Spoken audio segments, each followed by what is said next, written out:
Yeah, so no, we don't have like a hard start. Okay. We just Yeah, go. that's I had a girl on, sorry, a woman on a couple weeks ago, and we talked for like 45 minutes, and then she was like, we're "When starting did we start?" And I'm like, "Yeah, we're in the middle of it right now." it.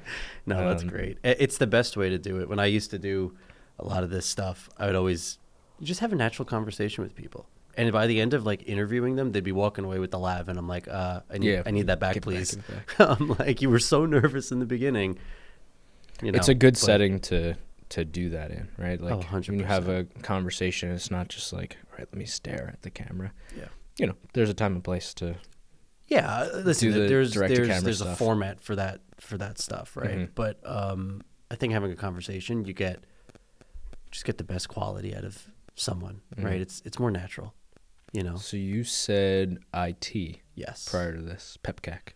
I'll remember that. Um, how'd you get from IT to like Yeah, the good. marketing world? Yeah, good question. So I started officially, legally started in 2014, IT and web design. I had a lot of customers. I was doing things on the side, and I had an opportunity at the time to make it official and sign them all on, And so we did that. We're doing campus-wide Wi-Fi build-outs for a lot of private schools, Okay. a lot of cybersecurity at the time. And I felt businesses, and we had a lot of schools at the time, they weren't really investing what they should have been.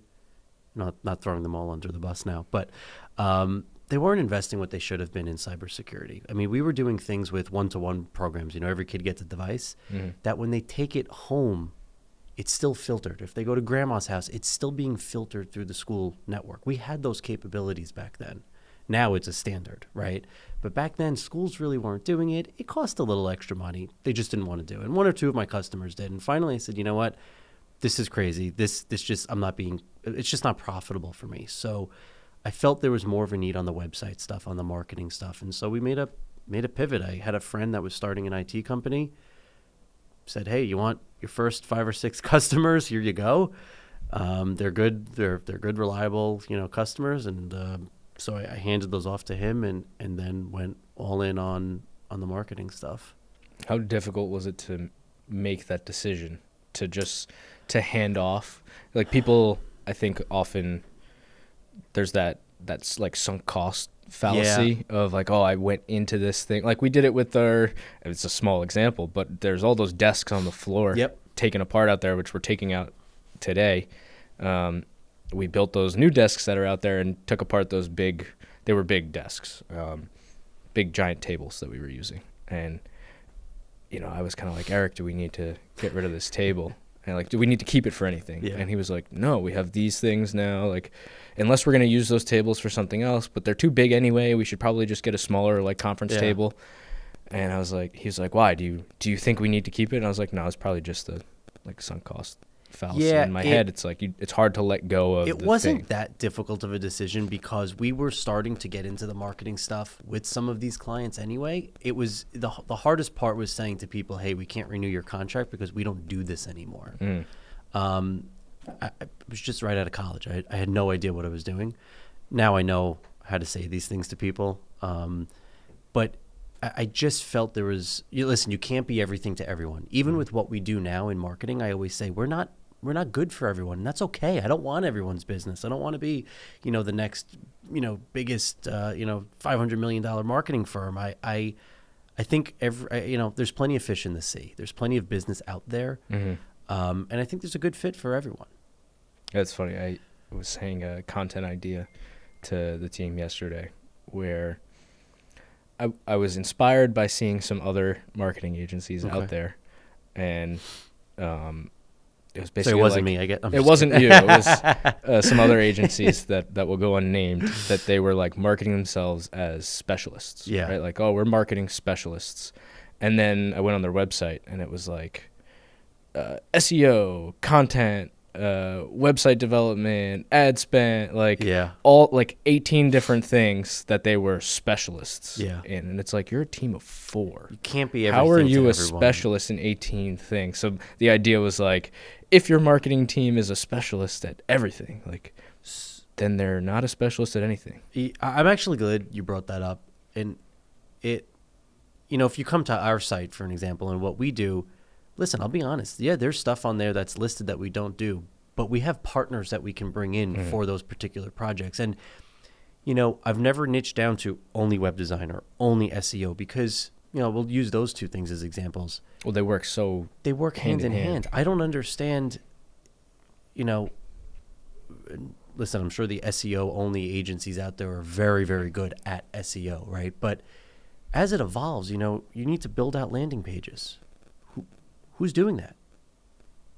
Are you just going to assume that these templates already exist? Because 9 out of 10 times they don't. You go to add a new page on someone's site, it breaks, it's whatever, So you need the web development piece. You need the design piece. So those pieces really go hand in hand. And then we tie paid in, right, to this. Those are really our 4 areas of expertise: are marketing strategy, web design and development, SEO, AI search, and paid ads. We used to do email marketing. We used to do social media, used to do branding and graphic design, used to do all those things. And finally, to your point, you can't be specialists in everything. What are we really good at? And what are the needs of our customers? And I had someone working for us a few years ago that we were on the brink of needing to bring on another team member in a certain department. And I said, well, just because we need it this very second doesn't mean in 2 months we're going to need it. We might need another web dev or something. And she was like, well, what are you talking about? And I said, well, our clients' needs are going to dictate how this firm grows, right? I don't want to dictate that and start turning people away that we currently have that we're bringing success to. Why would we do that, right? So that's really what we've kind of honed in on. And then to piggyback off that specialist piece, I think DIY marketing has made everyone a specialist, right? Anyone can go to GoDaddy or Wix or whatever and just get a template. Not to say that those aren't good platforms, right? It's a great place to start. But it's become very subjective. So now when we start working with businesses of any size, I mean, our sweet spot is typically a business doing 15 to 20 on the low end, million, right? Most of our customers are in the 50 million to 200 million range, right? That's where we're really trying to get to. They have this notion of, oh, can't you just add the banner? Can't you just do this? Can't you? It doesn't work that way, right? And I'm very much about data, user experience. You get into a lot of these larger corporations, and we have a couple of customers that are owned by major, large European, corporations. Their requirements are so strict, it makes the website not even function. And it hurts business at the end of the day. And so I think there needs to be a balance between DIY marketing, specialists and experts, and actually bringing good business in.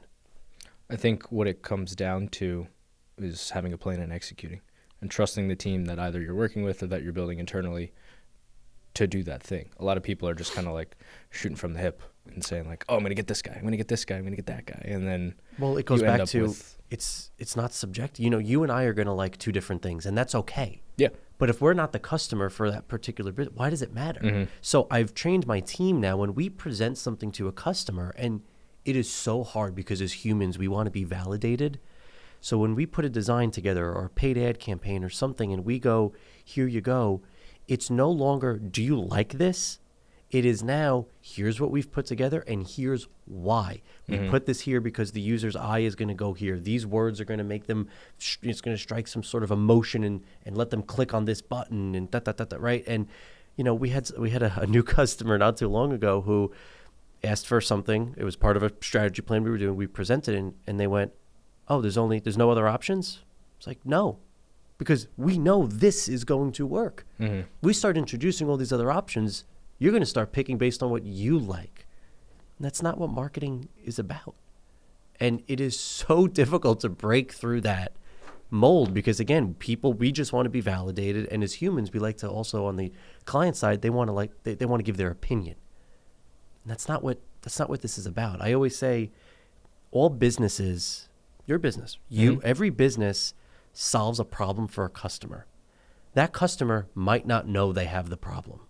So how do we either, you have to target the people who want your services or product, the people who don't know that they need your services or product, right? And then you've got your undecided market who thinks they can maybe just do it on their own. And It's like it's the equivalent of me getting a tripod and trying to, Right. not as good as a studio, right? And so it's you have to market to all of those people, but you have to do it in the right way, right? So I might target, the unknown, the people who don't know about you or know that they need you. We might target them subliminally. Facebook, Instagram ads, or something like that. Yeah, to present them that problem. The people who are looking for you, whether they know you by name or what you do, good SEO, right? And then the undecided people, well, let's retarget them with content and let's put them in some sort of a drip campaign, and let's, I always say market. People go to school for this stuff, right? It's not, and that's what drives me crazy. Is there's great DIY tools. It helps people get started. But there's a science behind. There really is. It's not. I didn't put this on this. I said to someone recently. Actually, there was a trifold brochure we did for a customer, a B2B customer, and they started asking a lot of questions. I said, "Listen, I don't even like this." And he goes, "So why did you send this to me?" Because I think it's gonna work. I said, "Because it's gonna work." And he's like, he was like, "Are you crazy?" I said, "I'm telling you, it's gonna work. This is going to it." I'm not just, I don't like the way it looks. It didn't look, it was professionally designed. It wasn't Canva or something, it was professionally designed. But that's kind of where we sit in the marketing space. Is there's a strategy and a science behind it, and then we can execute. You're giving me a lot to think about, because we're in this creative space, and a lot of what we deliver to clients often gets that critique of, I don't like this, or can we change this, or can we do that?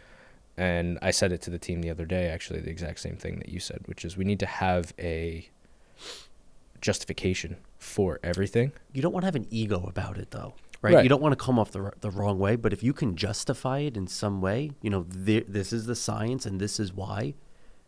Yeah, or here's the reason why we decided to put these words before this thing, or this lower third in, or here's why we left it out. I had a client that wanted their lower third of their name and their title in every single video that we were creating. And I was kind of like, I understand, but I also think it doesn't make sense to just throw it into this video when it doesn't fit. It doesn't make sense. Isn't the customer always right? Well, at times. If they fought back on it, then maybe we make the change, but because we explained it to them, hey, this is why we made the choice to not do that here. They said, okay, that makes sense to me. You know what I always say to people? Listen, I'm going to give you our expert advice, not opinion. It's not subjective. We're going to tell you what works. If you push back anyway, okay, that's fine. Or my favorite is, what you guys could even do too, is let's A/B test it. Let's launch this clip or a variation of this clip. We do this all the time in the marketing world. We have some very strong opinions, customers we've worked with over the years. You know what? The data is not going to lie. We're going to launch 2 identical landing pages or home pages or ad campaigns with one minor tweak to it because you wanted it this way. It's not going to hurt. If anything, it might even help, because you know what? Maybe the client isn't totally wrong. Maybe there are some people that do look for something a certain way, but we do know that you're going to lose a majority of the audience that way. So let's just do it both ways. Let's capture everyone and let's compromise. And the data is not going to lie. The analytics, if you post you guys are in the content space, right? How many people are repurposing content? I see the same clips. I'm like, wait a minute, didn't this person just post this the other day? And I'll go to their page and I'll find the clip. They might be a week apart. And I'm like, these are the same videos. There's one little tweak. There's one little added clip in there. They shaved off something at the end. Whatever it is. Hey, see which one performs better, because most of the time, and you would know this more than anyone, with video content and social media, most of the time, you could post 5 things in a day on someone's Instagram page. All of the followers are not going to see all 5 things, right? I tell my customers, look at the non-follower interaction. It doesn't matter who follows your page anymore, right? Your content, the algorithm is going to push what it thinks each person wants to see. That's just how it works. There's two angles to it. I would say it does matter who follows your page, but you're not necessarily creating the content only for them. Correct. A lot of people are worried, oh, I made a video on that topic last week or last month. Oh, we did this. We talked about bicep curls last month, Steve. I don't want to talk about bicep curls again. But if people are coming to them because of bicep curls, then we need to talk about that a lot. Yep. Because like you said, people are not seeing it often, and not even necessarily just straight repurposing. Sure, we could tweak something that we already have and put it out again. But people are afraid to talk about the same thing in a different context or in a different environment, or just saying the same thing again, but in a different way. When like, I think most businesses would do better to pick a core 4 or 5 things to just talk about over and over and over again to really hammer their message home. We do that now with SEO and AI search. Mm-hmm. It's all the same content pillars. Yeah. I and my customers think I'm crazy. I said, no, this is what we're doing. And we do things in quarterly kind of increments, right? So pick a content cluster. What is the topic or topics? Not a lot, 2 or 3 that we're going to talk about. And let's put that stuff out there in various formats. Landing pages, blog articles, ebooks, infographics, social, paid ad campaigns, etc. Shouldn't marketing all link together and it should all have some sort of a strategy, right? Cohesive experience at the end of the day. 100%. You said user experience on the website, but that trickles down to if you're networking and you meet a person in person and they're saying something to you or presenting a certain image, and then you go to their website and you see what they're doing, or maybe you check out all their social media and then you click through their website. Like, it should all be a consistent message. I had a client who's in a similar space to a lot of your clients that just landed a really big home renovation job. Okay. It was for their company, right? They're doing roughly $2 million in revenue, and they got a $600,000 job. Wow. From Instagram that went to their website, filled out a form, and said, my budget is $500,000. And they were like, is this lead real? Is this fake? Or like, and they talked to a friend of mine who did their website. He's like, this is real. Get on the phone right now. Like, call that woman right now. And they wound up getting the job. And it's because everything they did aligned their message and what they do as a company. Before, they were just like, yeah, we do bathrooms. We'll do basements. We'll do this. We'll do that. Oh, yeah, we want to build houses now. We're a development company. And when they really got into, all right, we are a development and like bespoke renovation company, and then you go on Instagram or Facebook and you see all their stuff, and then you go on their website and you see all of the same stuff presented in a real clear, cohesive vision. It's like, these are the guys who I want to tear my house down and build it back up.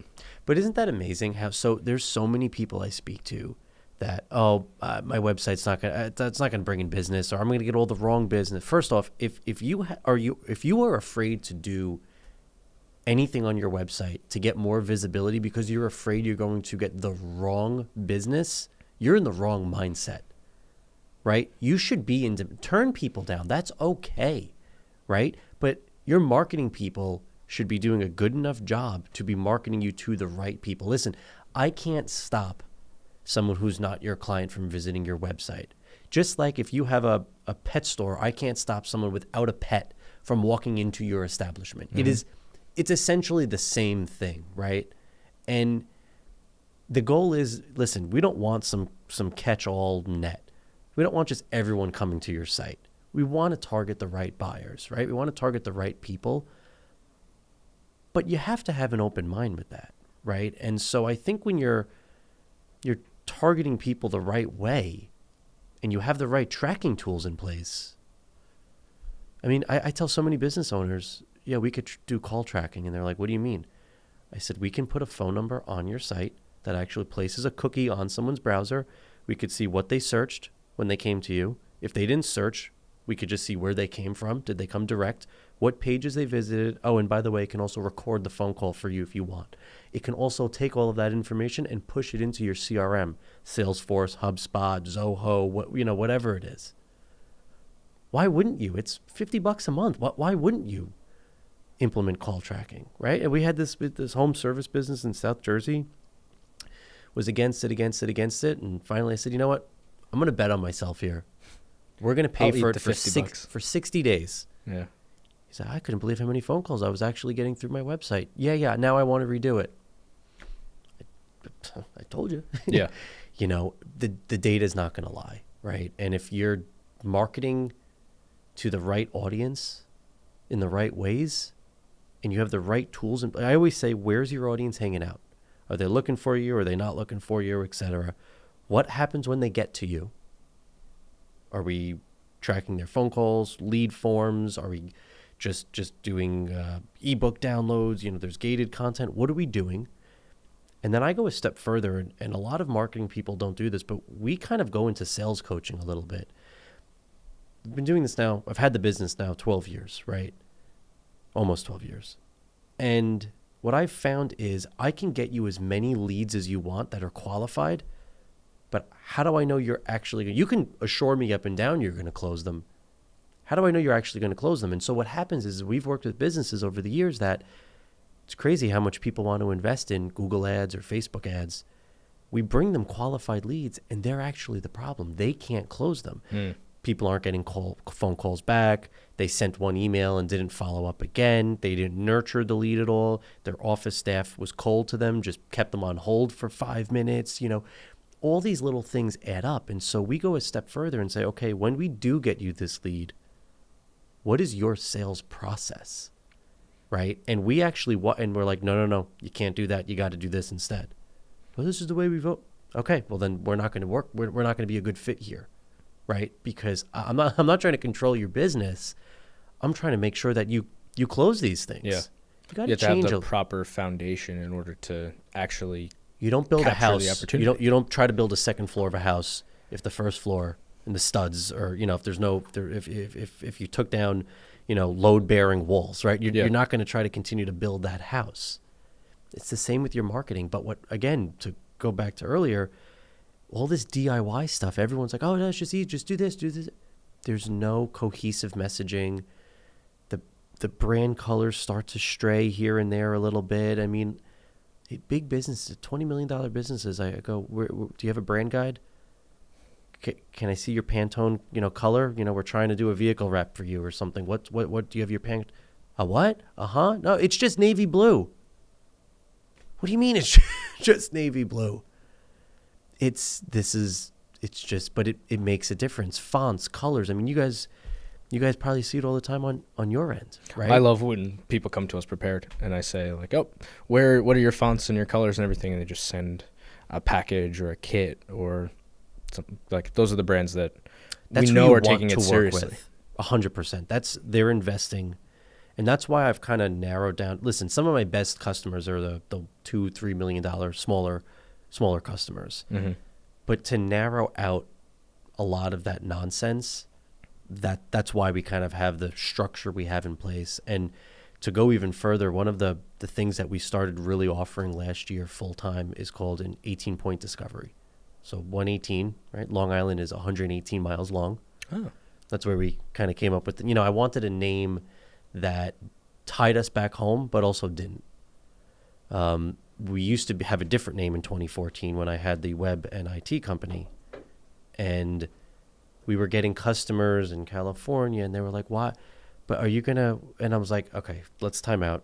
Yes, we are going to come visit you. Yes, we are going to be on site, for your onboarding. I'm a very big people person.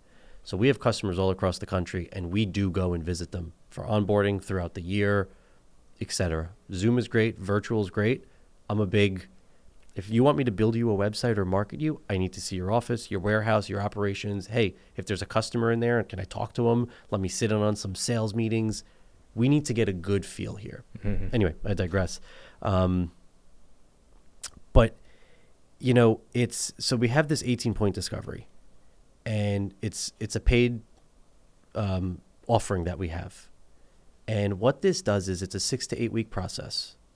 This really helped me weed out the serious people who are serious about their marketing and not. And it does a few things for us. One, it gets us introduced to them, and it gets them introduced to us for not a lot of money, right? It's an investment, but rather than spending, I'm just making this up, $80,000 on a marketing retainer, for a lot less, we can get to know each other. We audit 18 different facets of someone's marketing. not just digital, Mm-hmm. print ads, radio ads, TV ads, email marketing, website, etc. We also benchmark and analyze this all against your competition. So I just did this for a company that's in Pennsylvania. They do water filtration, New York, New Jersey, Pennsylvania, Delaware, Maryland, and parts of West Virginia. And this report was like 150 pages long. It celebrates the wins because I think that's important too. This should not be a doom and gloom. Hey, now that you paid me all this money, I'm going to tell you everything wrong. That's not what this is. This is, let's celebrate the wins. What's good? What can make it better? What's your competition up to? And here's how we feel your business can grow based on the goals that we spoke about. And it's important to talk about those goals when I think you're marketing someone, because a lot of business owners don't think about these things. Listen, we're not doing what we do as a business owner just to do it. Mm-hmm. We do it because we love it, right? You do it because you love it, but there's probably a goal at some point. There should be. You're going to give the business to your kids. You're going to sell it to business partners. Do you want to be acquired by a bigger, firm? Do you want to do the acquiring, Mm-hmm. right? Once we know what's going on, because listen, the answer to what do you want to do with your business? Everyone, I want to make more money. Obviously, we all want to make more money, but what do you really want? And once we kind of strike that emotional chord with someone as to what they want to do with that business, small, medium, large, doesn't matter the size. What do you want long term? Now we can start figuring out your marketing, right? I'm going to market you a little differently if you're trying to get acquired versus you're trying to do the acquiring maybe, right? Or whatever it might be, or you're handing it off to your kids. So you need to build, generational wealth. And so we do this 18-point discovery, and it has 9 out of 10 times always turned into additional business because people get a feel for us. We get a feel for them. Sometimes I might not want to work with someone. Maybe they don't want to work with us. That's okay. But they can take this, and it's not just our findings. There's an actual strategy plan. Mm-hmm. There's a 6-month roadmap or longer if we choose with them. They can do this themselves. They can take it elsewhere and implement, or we can implement for them. And that's what's so nice about this piece is you're not just tied to us. I would not be upset if someone said, you know what? Thank you, AJ. We loved you guys, but we found a better fit somewhere else and work. But we're going to take this work Mm-hmm. and have great. It's an evaluation for them to. We use even how put they see fit. we put sample articles in there that we've written. We put sample ad campaigns together of how we would redo or restructure your ad campaigns. This last one I just did, we just redesigned 5 different pages on their site. Not finalized, Mm-hmm. but they're 90% of the way there. They're concepts. Yeah. Right now, people start envisioning, okay, this is what you can do for me, and it's been a huge game changer in kind of defining who our clients are. I had a friend that said a few years ago, he was doing some sales work for us. He said, we need to bet on ourselves. It's like, okay, fair enough, but we can't just build website concepts for free, go around to businesses, and if they don't take them, Mm-hmm. we just lost a bunch of money, right? So what's a good way? And it drove me up a wall until I finally said, you know what? I don't mind if someone can pay us a little bit here for us to do all this research and data analytics and all this stuff and even go the extra mile to put together actual concepts. I don't care if they go and build them or have someone else fix them and make them nicer somewhere else. I know we did the right thing. That was actually my next question, which is, do you, like on the business side of things, do you make money? Do you break even? Do you lose money on those 18-point plans? So at first, losing money left and right, was not charging enough, but that was by design. Mm-hmm. I wanted to test the marketplace to see, I have had a few business coaches the last few years, and they all said, you need to charge for discovery, Mm-hmm. for onboarding. I'm like, charge for onboarding? Like, this is ridiculous. Why would I do that? And I just couldn't do that. I don't know. But instead I said, well, maybe I can charge for something that doesn't tie them to us, that, that makes people feel that they are, they can make their own decision in a way, Mm-hmm. right? They're not getting into bed with someone they don't know yet, right? And they're not investing all of this money in a here's this 6-month thing or if 1 you- year contract. Or Here's right. this thing if you sign the contract. Right. I'm holding it. I put all this work into it. You pay for it. And marketing is interesting because people don't like to invest because they can't feel it and touch it and see it. Mm-hmm. You do a video for someone, they're seeing it right away. I'm doing SEO for you. It's going to take a few months, you know. Right. We got to get that stuff ranked first, and then we got to look at the data and the heat mapping. I'll even go on the video side. I say this to clients all the time, right? We'll work with someone, shoot the content, you know, come up with the pillars, decide what we're going to do, shoot it, edit it, begin posting. And what happens in that first month, reliably, every single time, is their immediate network and the people that they know get very excited. Yeah. They see it and they go, oh, this is cool. Amanda's doing something different now. Yeah. Or AJ's doing something different now. This is so exciting. And then they get to the end of month 1 or month 2 and it plateaus because that excitement just kind of drops off. People aren't as excited about the newness of it anymore. Yeah. So you have 2 ways to go about it. We could build knowing that's going to happen and expect the plateau, but not get too excited about the initial hoopla and excitement. Right. Or you can constantly be chasing the newness and you become a person and a business that is then chasing the trends. Yep. And I hate to do that because then you're stuck in that loop of what's going to keep people excited, what's going to keep people excited. And it's not really a strategy. It's just getting excitement from the people that already know you. Exactly. It's exactly that. And I was going to piggyback off that. When you follow those viral trends, listen, if the trend makes, this is my personal opinion, if the trend makes sense for your industry or your business, go for it. Do it. But maybe even 8 out of 10 times, if you're just, it's like a high, right? You're just going to keep chasing that and chasing it and chasing it. You're getting all these impressions, you're getting all these clicks, you're getting all these views. What's happening with your sales at the end of the day, right? And I think video content is huge. I'm a big proponent of it, but it's got to be done the right way, right? If you're just going on TikTok and doing trends all day long, and you think that's, you know, video production, and that's what's going to drive. Hey, maybe in some businesses and some industries it'll work, but what is it going? You know, think of it this way: if you're a local business, you know, here in Huntington, and that's all you did was trend after trend after trend after trend, and you're going viral all over the internet, but you can only serve people in this area. Yeah, it doesn't do anything for you. What do you invest that time and money in something else that's actually going to make you money? Now, listen, if you're a huge brand, go for it. Go for it. You know, they've got the money to invest, but most small businesses don't. And they don't think on a localized level, right? They just want exposure, web traffic, clicks, views, impressions, video watches. And we had a business, New York City based, who started working with us a few years ago. Web traffic was probably 90 to 100,000 users per year. We got them down to about 75, and they were freaking out. I said, why are you freaking out? Look at your sales numbers. They're like, oh, sales from the website did go up. I said, look at your qualified, your sales or marketing qualified leads, or sales qualified leads even too, compared to last year. They're like, oh yeah, they were more qualified this year. Right, because I have a narrowed, targeted approach. Why are we casting some, you know, their old agency was posting these generic blogs on their site, no localized content, didn't talk about anything in New York City or what they do. You're getting a ton of traffic, but you're not getting the client at the end of the day. I like to go one step further because the data doesn't lie.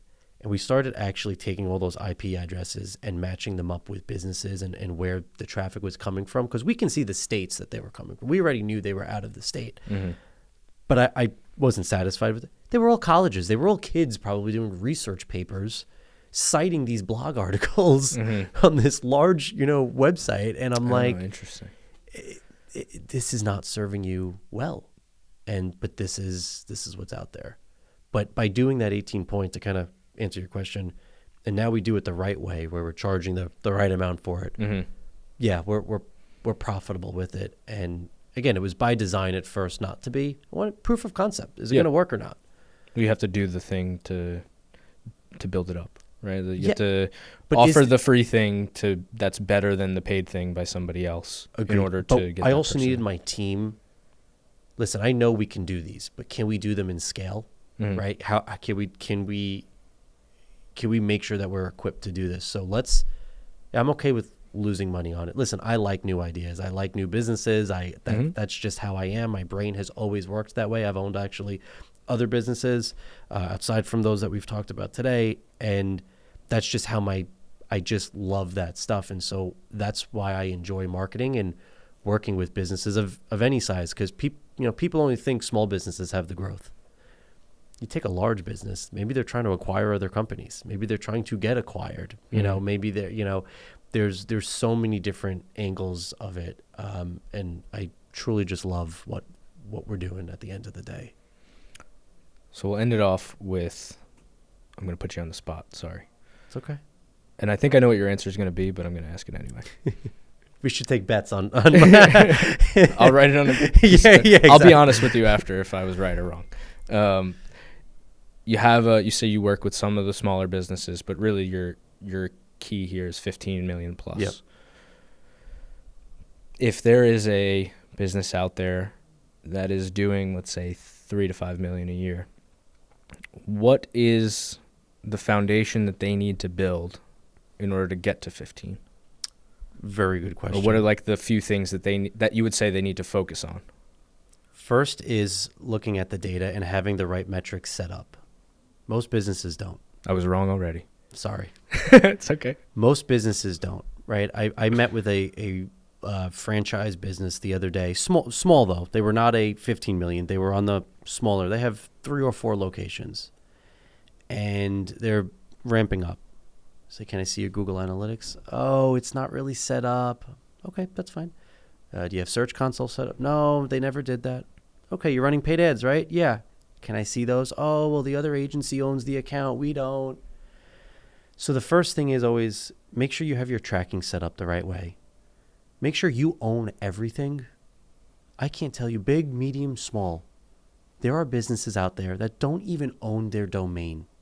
I just went through this recently with a large $20 million company in Manhattan, B2B. I'm not going to mention the name or the industry, but it's a B2B company in Manhattan. Some guy in South America who built their site owned their domain. Unfortunately, the guy passed away, and now they can't figure out how. It's funny, but it's not funny. Yeah. They can't figure out how to get their domain back. Mm-hmm. Their solution, we'll just buy a new one.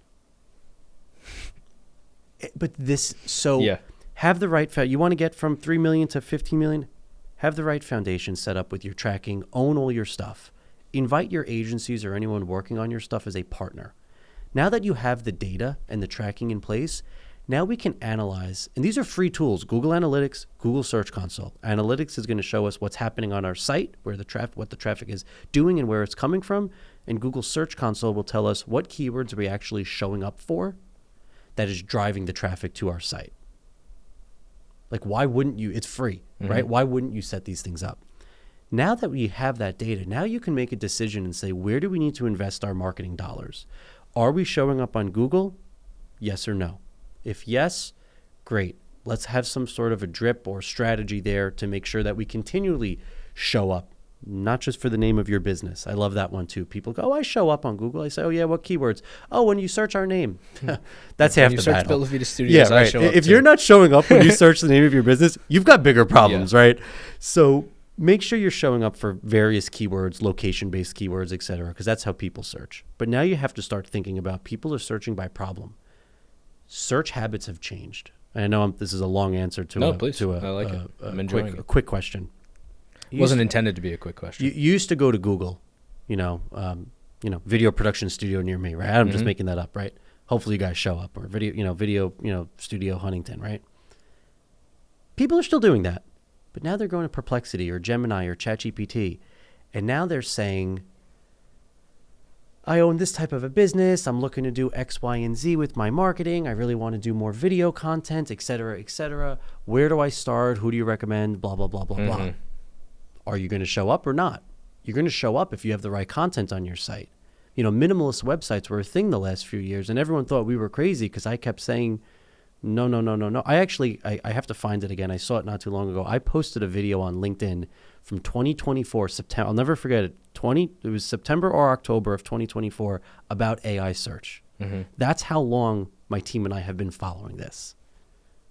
We've been on top of this, right? And so listen, I'm not going to have an ego and say we know absolutely everything. We don't, because this stuff is changing day by day, right? But we kind of know what's going to work and what's not going to work by now, right? And so if you're trying to get from that 3 to 15 or 20 million mark, so I was going back to that Google yes or no. Yes, if you're showing up, great, keep doing something. No, if you're not, I'd aggressively start really doing something there organically. Then you've got your paid ads content, right? Paid ads is great. It's not a long-term strategy. It's also not just a 2-week strategy either. Mm-hmm. It's not going to work. Don't try it. You're going to throw your money out the window. I always say a $1,000 a month budget is more dangerous than a $5,000 a month ad spend. Simply because the 1,000 is not going to reach the right people. It's not going to reach them enough. You're going to dump it all in a short amount of time. Whereas 5,000, you're actually going to get qualified leads, assuming everything's set up the right way. And then when you pivot to the third kind of piece, so first piece was organic website stuff, right? The second is paid ads. Third, social probably, right? This is where it's very difficult, I find, to show some sort of a return on investment. I think, listen, you have to be on social media if you're a small business, even if you're a large business. But if you're a small business, you have to be. Don't just post to post. Don't follow the trends. Post meaningful educational content. People will think of you as a thought leader. They will want to work with you. You know, you take a small business owner. They can have their business account on Facebook, Instagram, TikTok. That's fine. I want to see them posting from their personal LinkedIn account. And the reason for that is people want to work with people. They don't want to buy from a business when you're that small. They want to get to know you. Start sharing success stories of how you treated your team. You know, did you have a challenging team member that gave you a run for your money and it turned out really great? You know, I'll give you an example. For me, I posted about it a while ago, but about a year or two ago, I had an employee who, great employee, wasn't loving what they were doing. All right, what can we do about it? I don't want to let you go. You don't want to leave. So let's get you trained. Let's pivot you somewhere else, right? Share these things and then have your company page reshare that content. Share client success stories. Share stories that happen in your day-to-day life, I tell business owners. On LinkedIn, have your page reshare it. It actually gets more traction that way, right? People want to buy from people. And I think if you've got the right tracking set up, you're looking at that data, you're then deciding, do we go organic or paid to kind of get things flowing and moving? You're going to have to scale and grow from there. You can't just pick something and do it forever, right? Doing paid ads forever and just letting that campaign run is not the solution. And then to go down another rabbit hole, where do you start with paid ads, right?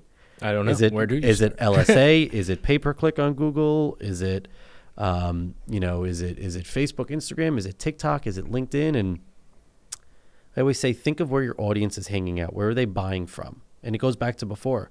Do they know about you or do they not? If they don't know about you, Facebook, Instagram, TikTok might be better. If they do know what they want, not necessarily know about you, but if they do know what they want, I want a marketing agency, I need a local vet, I need a whatever, right?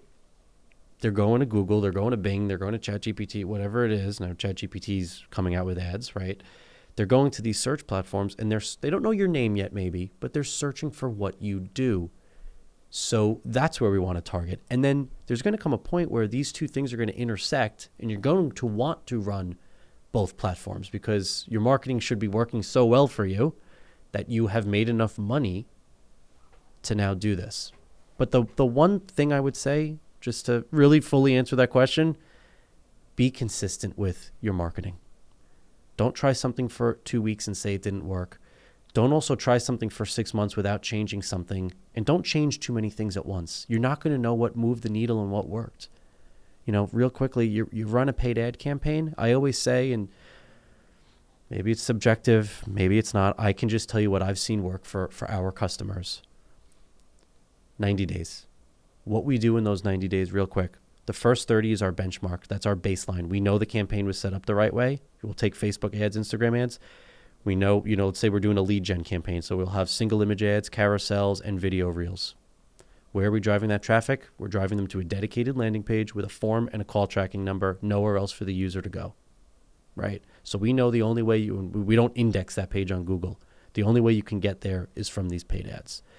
After the first 30 days, we're going to evaluate all of this data and say what worked, what didn't, which ads got clicks, which ones didn't. Is the landing page the problem? Is our ad copy the problem? You know, what do we have to change? You make a small tweak. You don't scrap all those ads and start all fresh again. Mm-hmm. It's not going to work. Well, you could, hypothetically, you could remove a video that was That's exactly it. top of funnel essentially, and it was letting people know what the problem is, and then they were converting further down when they're seeing something. So now that they're problem aware, they know what they need. That converts them, and when you remove that thing, it could change the whole sequence of events. That's it. So if you change too many variables at once, But that's what people are doing. yeah, Right. And so I a lot of 9 out of 10 times I speak to a business, doesn't matter the size. Have you tried, let's just say they are a candidate for Facebook, Instagram ads. Have you tried it? Yeah, it didn't work for us. Well, how long did you run it for? Oh, we gave it 3 weeks. What was your budget? Oh, we only spent, $1,000. How many ad creatives did you have? Oh, we just had 1 or 2, we did them in Canva real quick. And then I go, where did you send people? Oh, we just sent them to the homepage or the contact page. Why? If you have if let's say for you guys, right? Book a studio podcast session. I don't know. Send them to a dedicated landing page that only talks about the podcast session that the ad referred to. Yeah. And then at the bottom or of the landing if I'm talking page, directly to marketing agencies to come in and do content, I should have a landing page for that. Only about, right. And make it not searchable on Google. So it's only found from that paid ad campaign. And then what I do is, to go a step further, if people like that idea, duplicate that page, use a normal website template where it does have your full nav bar and everything else, and make that search. Change your content up, right, a little bit. Make that one searchable on Google. So you're reaching people organically and you're reaching them paid. And that strategy has always pretty much worked for us. So I just gave out my secrets. No, there's no secrets. That's how it's done. It's a strategy. It's a strategy. Yeah. I firmly believe everyone said, what's the secret sauce for AI? There's no secret. There's no secrets here. I'm an open book. There's no secret sauce in any area. It's working with the right people who can run the right experiments for your brand and make the right decisions. Yeah. Or make decisions that move the thing in the right direction. I agree. Sometimes it might not be the right decision, but it might help you get some clarity. Like think of a doctor, right? You go to get something diagnosed and you could have, all right, well, it could be infection, but it could be cancer, right? It could be, and there's these 15 different diagnoses in between, but we're going to start with the thing that we think is most reliable. Yeah. Or there's a 50% chance that it's this, so we're going to test for this first, then we're going to do that. There's an order of operations to doing the thing, and you have to work with the team that has the philosophy. There's a process. That matches. There's a process to it. There's not, let's throw this at the wall and see what sticks. I used to be an audio engineer. It was when I was getting feedback in the vocal monitors, like there's a process to, all right, well, here's the first thing that I do. Here's the second thing that I do. Like, this is what I'm checking because, at the end of the day, it was the cable, or it was just the vocal monitors were too loud. You know? Yeah. It 100%. So real quick question. When are we going to start? Yeah, I don't know. Are we rolling? Did you get all that? AJ, I learned a lot in just a short period of time with you. I appreciate it. And I hope that anyone watching did as well. If anyone has any questions or wants to work with you or get in touch, how can they do so? 118media.com. So that's ONE and the number 18media.com. Awesome, man. Looking forward to doing more of this. Likewise. Thank you. Cool. Appreciate it.